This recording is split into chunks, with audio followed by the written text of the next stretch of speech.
السلام عليكم ورحمة الله وبركاته. معكم قناة الجوكر، أتمنى منكم الاشتراك لكي يوصلكم كل جديد. إن شاء الله هنتكلم النهاردة عن أحمد شوبير. السلام عليكم ورحمة الله وبركاته.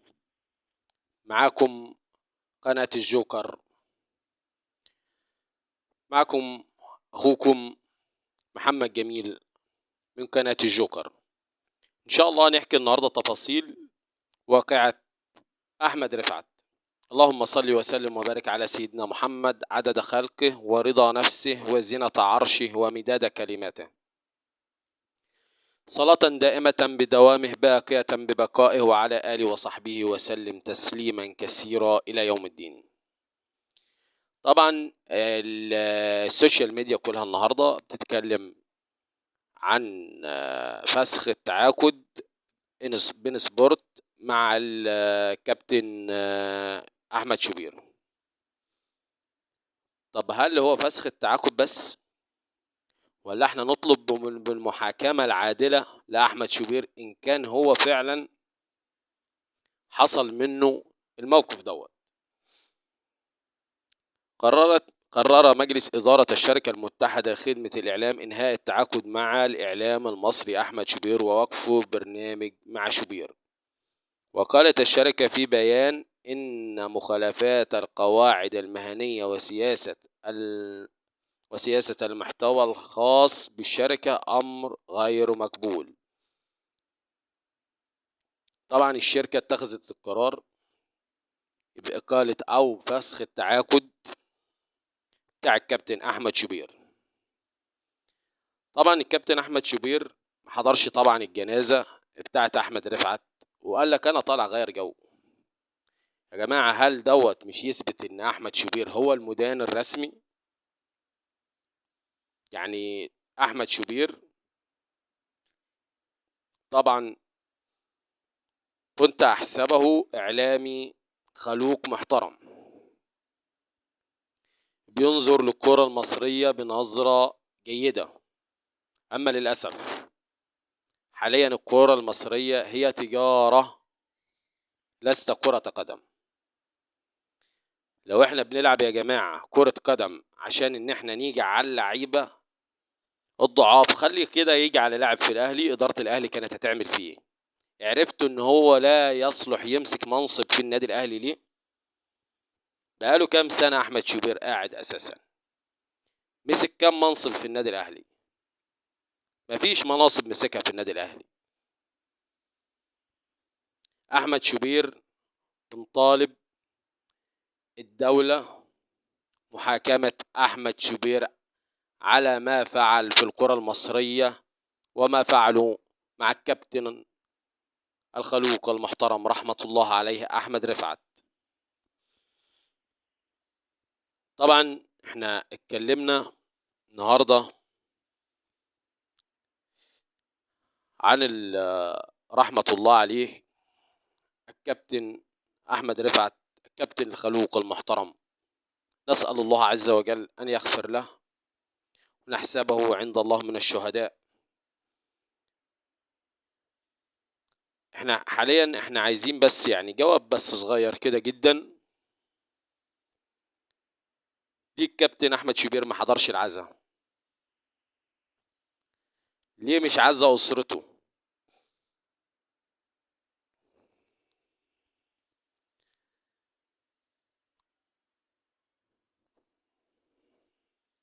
طبعا أنا يا جماعة مساء جدا بالموقف إن يكون واحد قيمة كانت عند جمهور الأهلي جيدة جدا، قيمة محترمة عند جمهور الأهلي، يسوء به الأشياء والمال ويغر به الزمن ويغر به المناصب عشان يجي بالعم كده على واحد مسكين لا يحتكم إلا على مهارته في كرة القدم، لست له ظهر. ليه اللعيبة بتجري على النادي الزمالك والأهلي؟ عشان الإدارة بتسندهم، عشان اتحاد الكرة في ظهرهم. للأسف يا جماعة طالب مرة أخرى بمحاكمة أحمد شوبير محاكمة عادلة، إن كان مخطئ فيأخذ جزاء، وإن كان لم يخطئ فيطلع القضاة تعلن براءته. أنا لا أدين ولا أشكك، بل عندنا قضاء عادل، قضاء عادل بإذن الله هيجيب حق أحمد رفعت. احتل طبعا اليومين دول، احتل اسم الإعلام الرياضي أحمد شوبير ترند موقع التواصل الاجتماعي عقب إعلان شركة المتحدة إقالته أو فسخ التعاقد معه. أعلنت الشركة المتحدة عن وقف برنامج أحمد شوبير لما أساء له من ترند عايزين حق أحمد رفعت. وكان الإعلامي قد صرح قائلا: نحن في وقت الأفلام والمزايدات على الحزن، حتى الحزن، يعني حتى الحزن مش عايزنا نحزن يا كابتن. يا أخي ده احنا بنتفرج على الكرة بنفرح، وما بيموت لاعب خلوق أو لاعب محبوب بنحزن عليه. يعني حتى مش عايزنا نحزن على الشاب المحترم رحمة الله عليه أحمد رفعت. وخد اللقطة على هذا الموضوع، وجاء في بيان المتحدة قرار مجلس إدارة الشركة المتحدة للخدمات الإعلامية بالإجماع بوقف البرنامج الذي يقيمه أحمد شوبير، حيث أن مخالفات القواعد المهنية وسياسات المحتوى الخاص بالشركة أمر غير مقبول بالشركة. شفت الشركة شركة استثمارية مش عايز ألغط عليها. في ترند طلع إن أحمد شوبير مدان في حق أحمد رفعت، ففسخوا التعاقد مباشرة، مش استنوا بقى قرار ولا استنوا ورق ولا استنوا سين ولا استنوا صاد. أتمنى من الدولة تبعت رجالها تقبض حاليا على أحمد شوبير، أولا لتهدية الرأي العام، ثانيا إن كان مدان يحاسب، وإن كان لن يدين يعني هو مش مدان يخرج القضاء أو وكلاء النيابة تظهر عدم إدانة أحمد شوبير. ظهر شوبير في آخر حفلته مدى عن لعيب منتخب مصر للدرجة شهادة سعيدة التي تسبب عما هو فيه. وهاجم شوبير التواصل الاجتماعي بشدة، واستخدم شكل عائد في الهجوم لمن يخالف الرأي العام. ردت السوشيال ميديا بفيديو رفعت.